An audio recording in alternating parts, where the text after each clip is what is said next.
मैं विकास, आप सभी का मेरे चैनल क्रैक फैक्ट जेड में आप सभी का स्वागत है। आशा है कि आप सभी सही होंगे, स्वस्थ होंगे।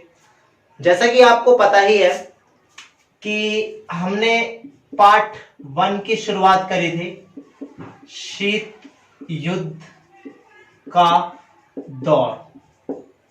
आज यह हमारी वीडियो का 5वां पार्ट है, पार्ट 5 है।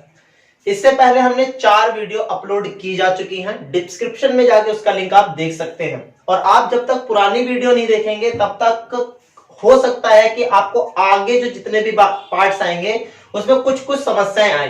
तो आप पहले पुराने पार्ट देखें ताकि आपको आगे जो पार्ट्स आ रहे हैं उसमें भी अच्छी तरीके से समझ पाए। तो चलिए आज की वीडियो शुरू करते हैं। आज की वीडियो में टॉपिक जो पढ़ना है आपको, वो पढ़ना है आपको गुट निरपेक्षता। बहुत ही महत्वपूर्ण टॉपिक है। गुट निरपेक्षता क्या है, इसकी व्याख्या समझना या याद कर लेना कोई कला नहीं है। हमें इसको और भी ज्यादा आसान तरीके से कैसे समझे, ताकि हम इसकी व्याख्या को सिर्फ रटे ना कि हमने सिर्फ व्याख्या रट ली, हो गया हाँ मुझे गुट निरपेक्षता आ गई। नहीं, हमें समझाना कैसे और आसान शब्दों में कैसे। तो आप ये जो गुट निरपेक्षता शब्द दिख रहा है ना, इसको 2 भागों में तोड़ दो, 2 या 3 भागों में तोड़ दो। गुट प्लस निर प्लस पेक्षता। गुट का मतलब क्या होता है? ग्रुप। गुट का मतलब क्या होता है? ग्रुप। और ग्रुप कितने थे? 2 थे। एक था यूएसए और एक था यूएसएसआर। निर मतलब क्या हुआ? नहीं। पेक्षता मतलब क्या हुआ? पक्ष में। रटना नहीं है कि व्याख्या याद कर लेंगे, रट लिया, नहीं, समझना है। गुट कौन से थे? यूएसए और यूएसएसआर। निर मतलब नहीं, पेक्षता मतलब पेक्ष में। अब अगर आप इसको जोड़ के पढ़ोगे तो गुट के पक्ष में नहीं, गुट के पक्ष में नहीं। तो गुट कौन से थे? यूएसएसआर और यूएसए। इसके पक्ष में ना होना ही मतलब विश्व का वह कोई भी देश, विश्व का कोई भी देश जो ना तो यूएसए के पक्ष में हो और ना ही यूएसएसआर के पक्ष में हो। विश्व में कोई भी देश अगर ऐसी विचारधारा रखता है कि ना ही मैं यूएसए के संग में जाऊंगा और ना ही मैं यूएसएसआर के संग में जाऊंगा, तो ऐसे किसी भी देश को हम क्या कहेंगे? गुट निरपेक्षता। तो यह समझने का सबसे आसान तरीका है बजाय रटने के। तो गुट निरपेक्षता का अर्थ है गुटों में या फिर गुटों के पक्ष में ना होना ही गुट निरपेक्षता कहलाता है। अब मैं इसकी व्याख्या लिख देता हूं, तो समझने के साथ साथ आप इसकी व्याख्या भी लिख सकते हैं। यहां पे शीत युद्ध के दौरान जितने भी देश यूएसए और यूएसएसआर के समूह में जुड़ना नहीं चाहते थे, वह साथ ही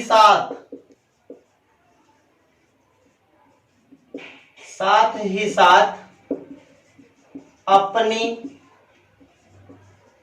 स्वतंत्र विदेश नीति को कायम रखना चाहते थे। उन देशों के समूह को गुट निरपेक्षता कहते हैं। यह समझने के साथ साथ आपके पास एक परिभाषा भी है, आप भली भांति अच्छे से समझ भी सकते हो कि इसका अर्थ क्या है, और इसकी व्याख्या भी आप देख सकते हो कि इसका व्याख्या स्वरूप कैसे लिखा जा सकता है। अब इसके आगे हम गुट निरपेक्षता का विकास आखिरकार हुआ कैसे, यह जो गुट निरपेक्षता की अवधारणा है इसने जन्म लिया कैसे, तो इसके हम विभिन्न चरण पढ़ेंगे कि ये स्टेप वाइज स्टेप्स कैसे आगे बढ़ा। अभी हमने गुट निरपेक्षता की परिभाषा को समझा। अब हम गुट निरपेक्षता की परिभाषा के बाद आप हेडिंग डाल सकते हैं गुट निरपेक्षता के विकास के विभिन्न चरण। तो आप सभी अगर अपनी नोटबुक लेकर बैठे हैं तो उस पर हेडिंग डाल लेना गुट निरपेक्षता के विकास के विभिन्न चरण। अब पहला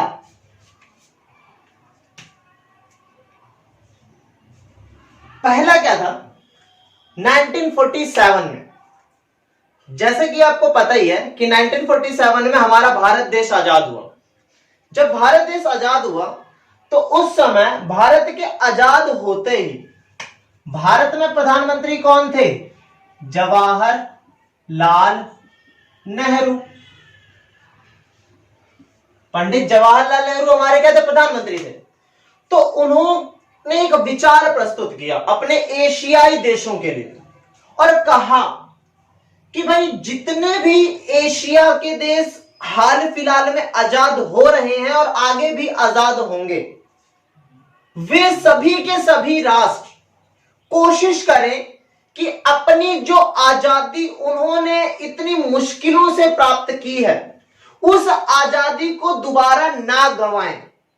अर्थात जवाहरलाल नेहरू ये कह रहे थे जो भी देश आज नया आजाद हुआ है वो यूएसए के गुट में भी जाने से बचे और यूएसएसआर के गुट में जाने से भी बचे, क्योंकि अगर वो किसी भी गुट में गया तो फिर से वो क्या बन जाएगा, उनका गुलाम बन जाएगा।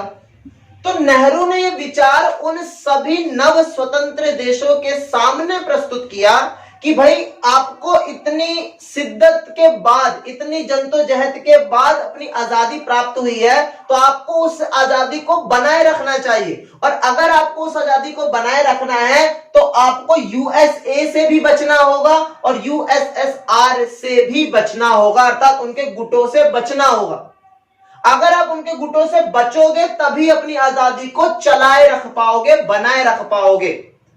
तो जब नेहरू ने यह विचार रखा तो उस विचार को रखते समय एक मीटिंग बुलाई गई थी और मीटिंग का नाम क्या था, एशियन रिलेशंस कॉन्फ्रेंस। ये एक सम्मेलन बुलाया गया था एशिया के देशों का जो अभी हाल फिलहाल में आजाद हो रहे थे, ताकि उन सारे देशों को यह समझाया जा सके कि वे अपनी आजादी को बनाए कैसे रख सकते हैं, वे अपनी स्वतंत्रता को बनाए कैसे रख सकते हैं। समय थोड़ा आगे बीता, यही विचार धीरे धीरे और भी स्प्रेड हुआ और भी ज्यादा फैलता चला गया, विस्तारित होता चला गया और धीरे धीरे इसमें और भी राष्ट्र जो नव स्वतंत्र हो रहे थे वो जुड़ते चले गए। समय आ जाता है 1955, ये सेकंड स्टेप में आप लिखोगे 1955। जब 1955 आता है तो यहां पे लिखा बार्डुंग कॉन्फ्रेंस। क्या है, बार्डुंग कॉन्फ्रेंस। अब ये बार्डुंग क्या है,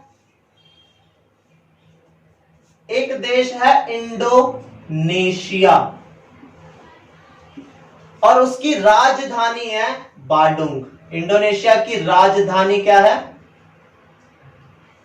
बार्डुंग। इंडोनेशिया की राजधानी है बार्डुंग।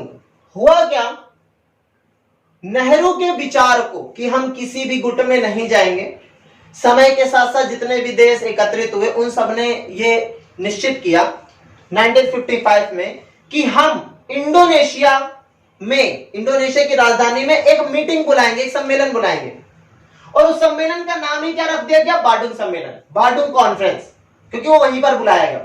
यह सम्मेलन कब रखा गया, 18 से 24 अप्रैल तक रखा गया। कब, 1955 में। इसमें कितने देश शामिल हुए, 29 देश इसमें शामिल हुए। बात वही थी, शुरुआत जो की थी उसी को ही आगे बढ़ा रहे कि हम अपनी आजादी को कैसे बनाए रखें, यूएसए और यूएसएसआर को कैसे उनसे बचने की कोशिश करें और भी देशों को ये समझाया कैसे जाए। इसीलिए एक और सम्मेलन किया गया। जब ये सम्मेलन हुआ तो इसके कुछ परिणाम निकल कर आए। पहला परिणाम क्या निकला? विश्व शांति एवं सहयोग के प्रचार हेतु इस सम्मेलन को रखा गया कि हम सब, मतलब जितने भी देश आज एकत्रित हुए हैं, 29 देश जो एकत्रित हुए हैं, वे सारे के सारे देश विश्व में क्या लाएंगे? शांति लाएंगे। भाई विश्व में शांति लाने की जरूरत क्यों पड़ रही थी? क्योंकि यूएसए और यूएसएसआर के मध्य क्या चल रहा था? शीत युद्ध चल रहा था। और शीत युद्ध चलने के कारण पूरे विश्व में क्या फैली हुई थी? अशांति फैली हुई थी। जब पूरे विश्व में अशांति फैली हुई थी, तब भी जब इन देशों ने आपस में जुड़ाव करने की कोशिश की तो उन्होंने ये फैसला किया कि जो अशांति यूएसए और यूएसएसआर के कारण पूरे विश्व में फैल रही है, हम उस अशांति को खत्म करेंगे और वैश्विक शांति लाने की कोशिश करेंगे। साथ ही साथ, शांति के साथ ही साथ हम आपसी सहयोग, मतलब 29 जो देश हैं वो तो आपस में सहयोग करेंगे ही करेंगे, और विश्व में जो अन्य देश हैं जैसे यूएसए, यूएसएसआर या और भी जो देश हैं, उनके मध्य भी जो असहयोग बढ़ रहा है उसको क्या करेंगे? सहयोग में बदलने की कोशिश करेंगे, ताकि विश्व में शांति भी बनी रहे और विश्व में सहयोग भी बना रहे। साथ ही साथ यहां पर एक आता पंचशील सिद्धांत का कॉन्सेप्ट। हुआ क्या था? 29 अप्रैल 1954 में भारत और चीन के मध्य, किसके मध्य? भारत और चीन के मध्य आपस में एक समझौता हुआ। उस समझौते को ही पंचशील कहते हैं। पंचशील मतलब 5 चीजें, और 5 चीजें कौन? 1 2 3 4 5, ये 5 पॉइंट्स यहां पे लिखे गए हैं, एक एक करके समझाया जाता है। पंचशील समझौते में लिखा क्या था? ये सिद्धांत में क्या लिखा था? कहा संप्रभुता का सम्मान करना। संप्रभुता का अर्थ होता है अपना प्रभु। मतलब बार्डुंग सम्मेलन में जो 29 देश शामिल हुए थे, वो सारे के सारे देश अपने देशों की सीमाओं का सम्मान करेंगे। वो अब अपने खुद के प्रभु हैं। उन देशों पर अब कोई दूसरा गुलामी नहीं कर सकता। उन्होंने ये बात इंश्योर करी अपने सिद्धांतों में। दूसरा, परस्पर अनाक्रमण। जितने भी देश आपस में जुड़ेंगे वो कभी भी अब एक दूसरे के ऊपर आक्रमण नहीं करेंगे। तीसरा, आंतरिक मामलों में हस्तक्षेप। जितने भी देश बार्डुंग सम्मेलन में हैं, अगर उन देशों के अंदर कोई विवाद फैलता है तो वो विवाद को सुलझाने के लिए कोई तीसरा देश आकर उसमें कोई भी भूमिका नहीं निभाएगा। चौथा, समानता एवं परस्पर लाभ। 29 जो देश थे उन सभी में समानताओं को देखना कि भाई सभी के मध्य क्या क्या समानताएं हैं, क्या क्या जरूरी है, और सभी के लाभ को देखना कि सभी मिलकर किस चीज को प्राप्त कर सकते हैं, किससे लाभ कमा सकते हैं। शांतिपूर्ण सहअस्तित्व तो मैंने आपको बता दिया कि यह 29 देश मिलकर पूरे विश्व में और आपस में भी क्या बनाने की कोशिश करेंगे? शांति के अस्तित्व को स्थापित करने का प्रयास करेंगे। इसके बाद जब बार्डुंग सम्मेलन हो गया तो बार्डुंग सम्मेलन होने के बाद फिर समय बीता, धीरे धीरे और भी राष्ट्र जुड़ते चले गए। समय बीतने के बाद आ गया 1960। जब 1960 का समय आया तो आपको पता है कि विश्व में एक संगठन है जो विश्व को देखता है, उसका नाम है यूएनओ। और यूएनओ में एक अंग है, ये क्या है? उसका एक अंग है। हालांकि इसके अंग 6 हैं, 5 पहले 6 थे, अब 5 है। हालांकि इसके पहले 6 अंग थे और अब 5 अंग हैं। फॉर एग्जाम्पल मैं आपको समझाता हूं, जैसे हमारे देश की संसद है, उस संसद में 3 अंग है, लोकसभा, राज्यसभा और राष्ट्रपति। वैसे ही यूएनओ के अंदर भी एक अंग है, 5 में से एक महासभा। इस महासभा के एक विशेष सम्मेलन में, एक विशेष मीटिंग में, जो कब बुलाई गई थी? 14 दिसंबर 1960 में। उस दिन इन्होंने अपना एक औपचारिक फैसला दिया और यह कहा कि औपनिवेशिक देशों मतलब जिसको किसी दूसरे देश ने गुलाम बनाया हो, जैसे भारत ब्रिटेन का औपनिवेश बन चुका था, वैसे ही कह रहे औपनिवेशिक देशों और जातियों को, अर्थात जिनको गुलाम बनाया गया और जिन लोगों को दासवास के तहत किसी दूसरे देश में जबरदस्ती रखा गया, जिन जातियों को दबाए रखा गया, औपनिवेशिक देशों और जातियों को स्वतंत्रता प्रदान करने की ऐतिहासिक घोषणा, कि मतलब जितने भी देश गुलाम बनाए गए और जितने भी देश के लोगों को दास या जिन जातियों को दबाया गया किसी दूसरे के द्वारा, उन सबको पूर्ण रूप से स्वतंत्रता दी जाएगी और अब उनको कभी भी गुलाम नहीं बनाया जा सकता। जब यह बात स्वयं यूएनओ ने कह दी, तो यूएनओ के कहने के बाद हुआ क्या, जितने भी देश बार्डुंग सम्मेलन में थे वे सारे के सारे देशों में से कुछ देश इस सम्मेलन में भी बैठे हुए थे, यूएनओ के सम्मेलन में भी बैठे हुए थे।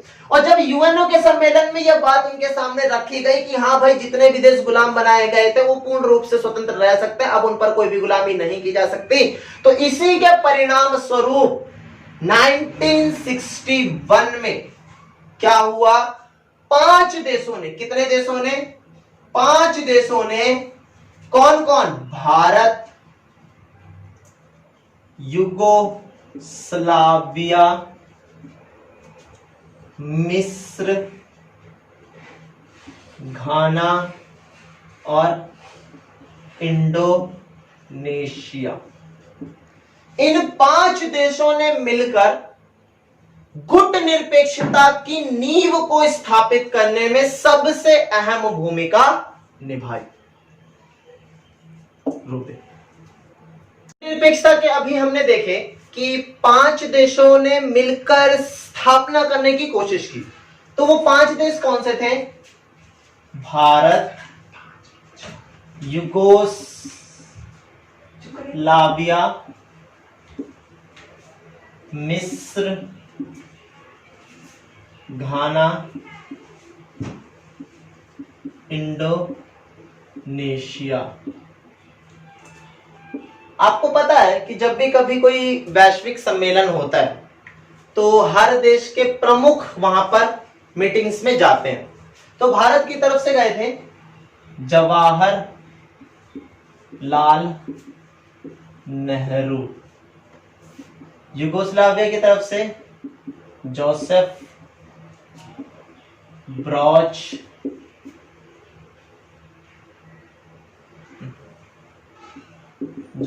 ब्रॉज टिटो, गमाल अब्दुल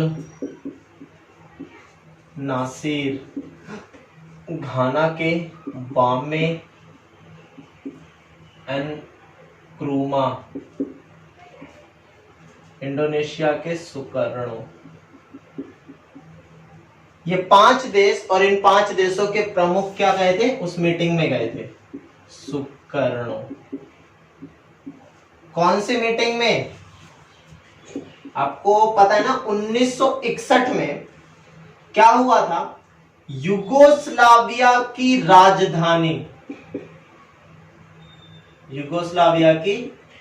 राजधानी है बेलग्रेड। युगोस्लाविया की राजधानी बेलग्रेड के अंदर एक सम्मेलन रखा गया।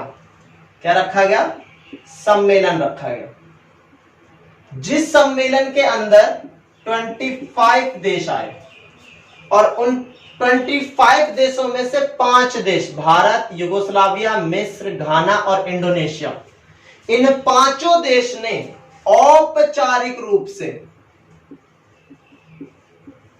गुट निरपेक्षता की स्थापना कर दी।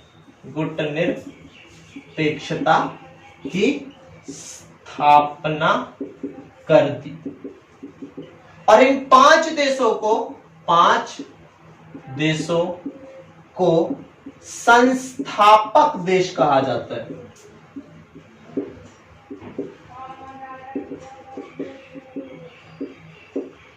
ठीक है, तो याद क्या करना है, इसमें 5 देशों का नाम याद करना है और यह भी याद करना है कि उनके कौन कौन से प्रमुख थे। प्रश्न मैच करके भी आ सकता है, मल्टीपल चॉइस में भी आ सकता है, फिल इन द ब्लैंक्स में भी आ सकता है, 1 नंबर में भी आ सकता है, तो काफी टाइप से क्वेश्चन बन सकते हैं। तो आपको पता होना चाहिए कि स्थापना कब हुई, 1961 में, कहां हुई, तो युगोस्लाविया की राजधानी बेलग्रेड में। कितने प्रमुख देश थे, 5 प्रमुख देश थे, किसी का भी नाम भी पूछा जा सकता है।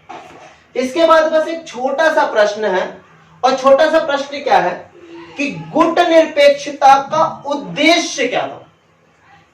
गुट निरपेक्षता का उद्देश्य क्या था? तो उद्देश्य लिखते हैं, मैं लिख रहा हूं NAM, तो कंफ्यूज मत होना, इसको भी क्या कहते हैं? गुट निरपेक्षता, क्योंकि नैम की फुल फॉर्म क्या होती है? Non alignment movement. इसको भी हम गुट निरपेक्षता ही कहते हैं, तो ध्यान रखना, फुल फॉर्म पूछी जा सकती है आपसे कि नैम क्या है या नैम की फुल फॉर्म क्या है। इसका पहला उद्देश्य क्या है? वही बात, वैश्विक शांति, आपसी सहयोग को बढ़ावा देना,